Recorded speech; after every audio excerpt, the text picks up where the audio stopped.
दोस्तों, हमारे चैनल पर आपका फिर से दिल से स्वागत है। 12 जून 2025, एक तारीख जो शायद ही कोई भारतीय कभी भूल पाए। दोपहर का समय था, हर कोई अपनी अपनी जिंदगी में व्यस्त, लेकिन उसी समय अहमदाबाद से एक ऐसी खबर आई जिसने पूरे देश को गहरे सदमे में डुबो दिया। एयर इंडिया की फ्लाइट 171, जिसने सरदार वल्लभ भाई पटेल इंटरनेशनल एयरपोर्ट से उड़ान भरी थी, सिर्फ चंद सेकंड बाद वो आसमान में नहीं बल्कि आग के समुंदर में तब्दील हो चुकी थी। यह महज एक विमान हादसा नहीं था, यह 279 जिंदगियों का टूटता सपना था। इस वीडियो में हम आपको उस दर्दनाक दोपहर की हर एक परत, हर एक सेकंड और हर एक तकनीकी और मानवीय पहलू को विस्तार से बताएंगे, लेकिन साथ ही हम उन मासूम बच्चों, परिवारों और उन आखिरी पलों की बात भी करेंगे जिनके बारे में जानकर आपकी रूह कांप उठेगी। यह था अहमदाबाद एयरपोर्ट, जहां दोपहर 1 बजे के करीब एयर इंडिया की फ्लाइट एक साथ एक टेक ऑफ के लिए तैयार थी। इस फ्लाइट में कुल 242 लोग सवार थे, 230 यात्री, जिनमें 11 मासूम बच्चे भी शामिल थे और उनमें से 2 तो सिर्फ 1 साल से भी छोटे थे, और साथ ही 2 pilot of the crew members.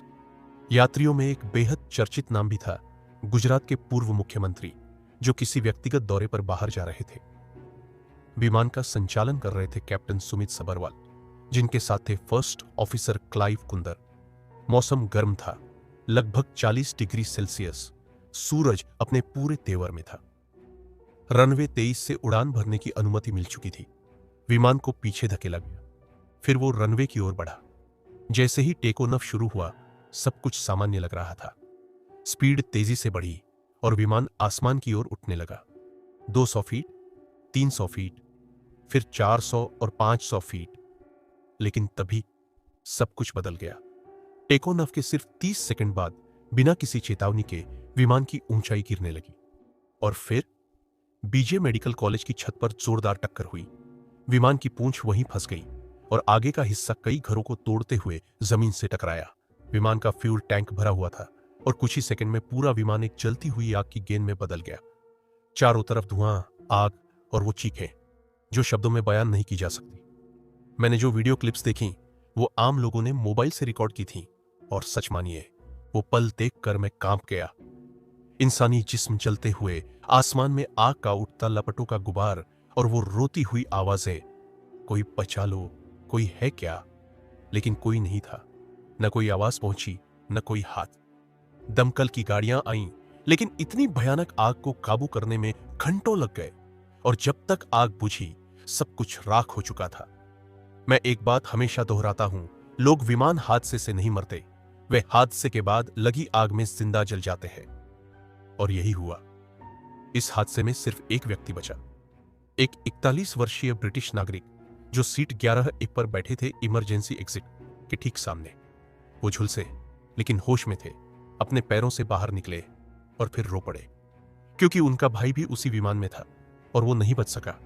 यह कोई चमत्कार था या उस व्यक्ति की किस्मत, लेकिन इस हादसे में बाकी सभी 279 लोग मारे गए, जिनमें 28 लोग जमीन पर थे, यानी मेडिकल कॉलेज और आसपास की इमारतों में। बोइंग 787 का यह पहला हादसा था जिसमें पूरा विमान नष्ट हो गया। फ्लाइट रेडर 24 के मुताबिक विमान ने टेक ऑफ किया। ADS-B ट्रांसपोंडर ओनन था और विमान का सिग्नल 525 फीट की ऊंचाई तक मिला, लेकिन फिर सिग्नल अचानक गायब हो गया।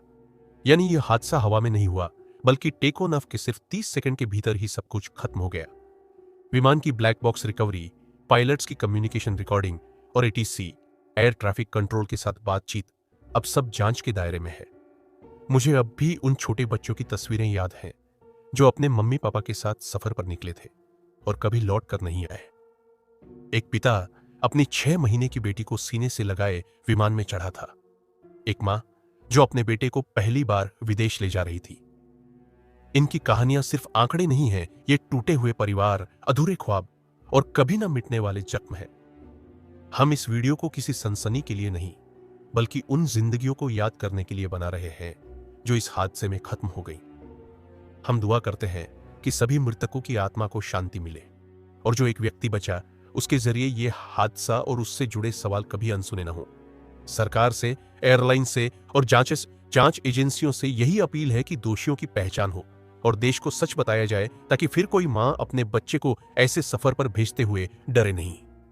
दोस्तों, सोचिए एक पल के लिए, कोई भी बिल्डिंग आसपास नहीं थी, फिर भी रडार का कनेक्शन अचानक टूट गया। इसका मतलब यह तो नहीं कि प्लेन किसी इमारत से टकराया, बल्कि कुछ और हुआ था।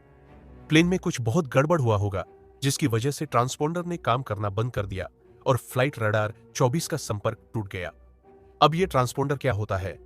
यह एक तरह का उपकरण होता है जो प्लेन की पोजीशन, उसकी स्पीड, उसकी ऊंचाई, सब कुछ जमीन पर मौजूद रडार सिस्टम को बताता है। यह इलेक्ट्रिक डिवाइस होता है जो प्लेन की बिजली से चलता है। और प्लेन की बिजली कहां से आती है? इंजन से। अगर इंजन में कोई खराबी आ गई हो तो दोस्तों, यह पूरी संभावना है कि प्लेन में किसी वजह से बिजली बंद हो गई हो और इसीलिए ट्रांसपोंडर बंद हो गया हो, या फिर कोई और इलेक्ट्रिक फेलियर हुआ हो। लेकिन एक बात समझना बहुत जरूरी है, केवल इलेक्ट्रिक फेल होने से प्लेन क्रैश नहीं होता। और इसका सबसे बड़ा सबूत हमें वो वीडियोस देते हैं जिसमें साफ दिखाई दे रहा है कि प्लेन धीरे धीरे नीचे आ रहा था। ऐसा तभी होता है जब इंजन पावर जनरेट नहीं कर रहा हो। अगर आप ध्यान से वीडियो को देखें तो एक पॉइंट पर ऐसा लगता है जैसे विमान के नीचे से कुछ बाहर निकला हो सकता है वो रैम एयर टर्बाइन हो, यानी R8E। ये एक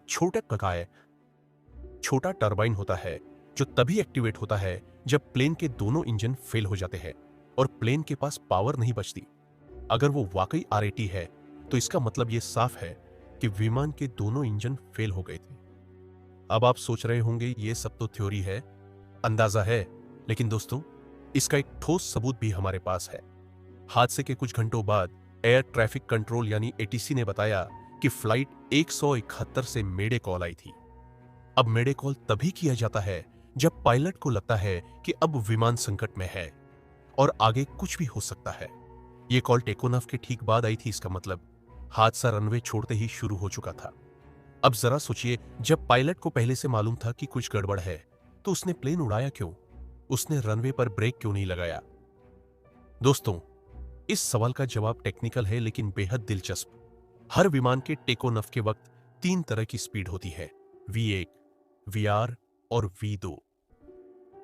V1 वह स्पीड है जब पायलट को आखिरी मौका होता है फैसला लेने का, उड़ाना है या रोकना है। VR वह स्पीड है जब विमान की नाक उठने लगती है और टेक ऑफ शुरू हो जाता है। V2 वह स्पीड है जो प्लेन को सेफ मोड में ले जाती है। अगर कोई इंजन भी फेल हो जाए तो प्लेन फिर भी उड़ सकता है। अब आप सोचिए, अगर प्लेन भी एक स्पीड से आगे बढ़ चुका हो और तभी इंजन फेल हो जाए तो पायलट चाहकर भी प्लेन को रोक नहीं सकता, क्योंकि स्पीड इतनी तेज होती है कि ब्रेक लगाना जानलेवा हो सकता है। और अगर VR स्पीड है, यानी न टेक ऑफ पूरी तरह हुआ है, न ब्रेक लगाए जा सकते हैं, तो प्लेन बेहद नाजुक स्थिति में होता है। यही वक्त सबसे खतरनाक होता है। यहीं से हमारी थ्योरी शुरू होती है। अगर एयर इंडिया फ्लाइट 171 ने रनवे के आखिरी हिस्से में कॉल की तो यह उसी स्पीड यानी VR के आसपास रही होगी। पायलट को लगा कि इंजन में दिक्कत है, लेकिन वह ब्रेक नहीं लगा सकता था क्योंकि प्लेन इतनी तेजी से दौड़ रहा था कि रुकना अब संभव नहीं था। इसी वक्त ट्रांसपोंडर भी बंद हुआ, यानी बिजली गई, इंजन फेल हुए। प्लेन ने जैसे तैसे उड़ान भरी, लेकिन पावर नहीं था और वो धीरे धीरे नीचे गिरने लगा। अब अगर आप सोचें कि प्लेन में आग इतनी जल्दी कैसे लग गई, तो जरा सोचिए, तापमान 35 से 40 डिग्री था। तपती गर्मी में रनवे पर खड़े प्लेन के फ्यूल टैंक का तापमान काफी बढ़ चुका था। जब क्रैश हुआ तो आग लगने में 1 सेकंड भी नहीं लगा।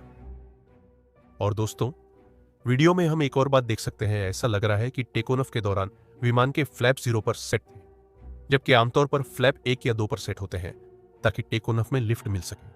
तो क्या फ्लैप गलती से 0 रह गए थे? क्या यही वजह थी कि प्लेन ठीक से उड़ नहीं पाया? यह सवाल बेहद गंभीर है और इनका जवाब सिर्फ एक अच्छी जांच ही दे सकती है। लेकिन जो कुछ हमने वीडियो, ट्रैफिक कॉल और रडार डेटा से जाना है, वो साफ इशारा करता है कि यह हादसा अचानक नहीं था। इसमें कुछ गंभीर टेक्निकल फेलियर हुआ, शायद इंसानी भूल भी। और सबसे बड़ी बात, इस हादसे में जाने गई, परिवार उजड़ गए, किसी का बच्चा खो गया, किसी का भाई, किसी की मां। हम सिर्फ टेक्निकल बातें न करें, उस दर्द को भी महसूस करें जो उन 279 परिवारों ने झेला। नहीं, ऐसा बिल्कुल नहीं है। अहमदाबाद एयरपोर्ट का रनवे 11,499 फीट लंबा है और इतनी लंबाई बोइंग 787 जैसे बड़े विमान के टेकोनफ के लिए पूरी तरह से काफी मानी जाती है। यानी यहां कोई शक की गुंजाइश नहीं कि रनवे छोटा था। अब बात आती है फ्लैप्स की।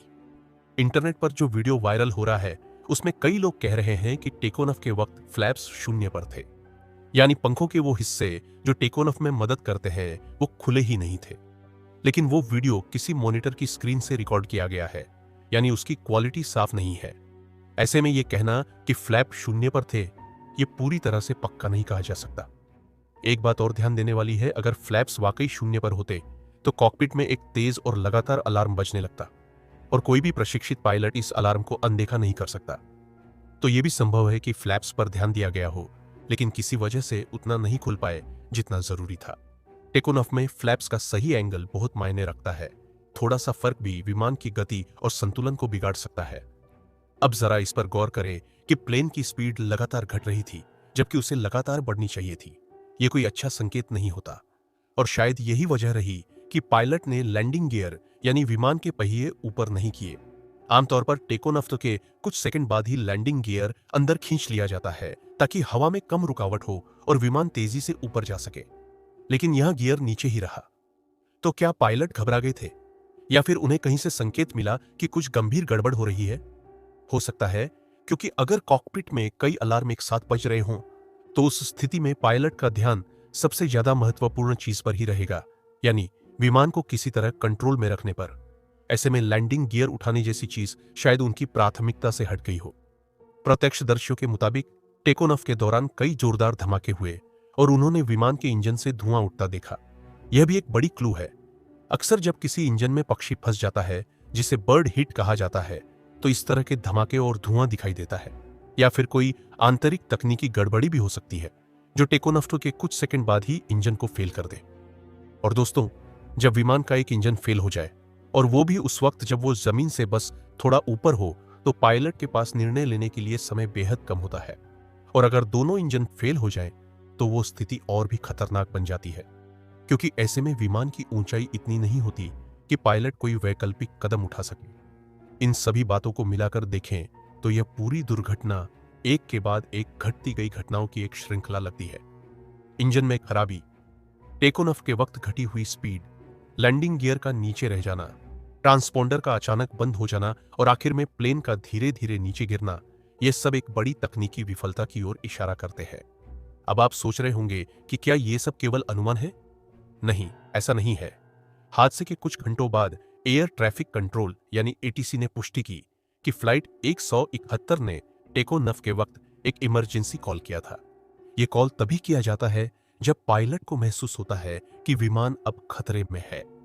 और यह कॉल भी तभी किया गया जब विमान रनवे के आखिरी छोर पर था, यानी उस वक्त जब वापस लौटना मुमकिन नहीं था। तो हम मान सकते हैं कि पायलट ने टेकोनफ के दौरान कुछ गड़बड़ महसूस की थी और उन्होंने उसी वक्त आईटीसी को कॉल किया था। लेकिन उस वक्त विमान की गति वीआर के करीब रही होगी, यानी वो गति जहां ब्रेक लगाना भी संभव नहीं होता और टेकोनफ करने के लिए भी पर्याप्त ताकत नहीं बचती। तो दोस्तों, कह सकते हैं कि यह हादसा कई तकनीकी समस्याओं, कुछ गलतियों और दुर्भाग्य का मिला जुला असर था। अभी इस हादसे की जांच चल रही है। हो सकता है साल के अंत तक हमें इसकी विस्तृत रिपोर्ट मिले, तब हम जान पाएंगे कि असल में क्या हुआ। लेकिन अभी के लिए हम सिर्फ प्रार्थना कर सकते हैं उन 279 मासूम जानों के लिए जो इस हादसे में चली। अगर इस वीडियो से आपको कुछ सीखने को मिला हो या ये जानकारी आपके मन में कुछ सवालों को जन्म देती हो तो इसे जरूर शेयर करें। अगर वीडियो पसंद आया हो तो लाइक करें और अगर आपको लगता है इसमें कुछ कमियां हैं तो नापसंद करें, लेकिन चैनल से जुड़े रहें क्योंकि यहाँ हर वीडियो में कुछ नया सीखने को मिलता है। मैं फिर मिलूंगा एक नई स्टोरी के साथ। तब तक के लिए अपना ख्याल रखिए। जय हिंद, वंदे मातरम।